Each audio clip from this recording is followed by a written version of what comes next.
गांव के बाहर एक पुरानी हवेली थी। उस हवेली को लोग काली हवेली कहते थे कि वहां जो भी रात बिताता वह सुबह बदल जाता या फिर कभी लौट कर नहीं आता। गांव में विवेक नाम का एक लड़का था। उसे भूत प्रेत की बातों पर भरोसा नहीं था। एक दिन उसने अपने दोस्तों से कहा, मैं आज रात उस हवेली में जाकर दिखाऊंगा कि वहां कुछ नहीं है। रात के 12 बजे वह टॉर्च लेकर हवेली में दाखिल हुआ।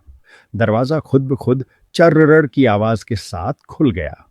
अंदर धूल जमी थी, दीवारों पर पुराने चित्र टंगे थे और एक अजीब ठंडी हवा बह रही थी। अचानक ऊपर से किसी के चलने की आवाज आई। थक थक थक। विवेक ने कांपते हुए सीढ़ियां चढ़नी शुरू की। जैसे ही वह ऊपर पहुंचा उसने देखा एक कमरा हल्की लाल रोशनी से चमक रहा था। दरवाजा आधा खुला था। अंदर एक पुराना आईना रखा था, लेकिन आईने में विवेक का चेहरा नहीं दिख रहा था। वहां किसी और की परछाई थी। परछाई मुस्कुरा रही थी। उसकी आंखें पूरी काली थीं। अचानक आईने से आवाज आई, तुमने हमें बुलाया है। विवेक पीछे हटना चाहता था, लेकिन उसके पैर जैसे जमीन से चिपक गए। कमरे की दीवारों पर अजीब निशान चमकने लगे। हवा भारी हो गई। आईने की परछाई धीरे धीरे बाहर आने लगी। उसका हाथ लंबा और धुंधला था। उसने फुसफुसाया, जो यहाँ आता है उसकी परछाई यहीं रह जाती हैं।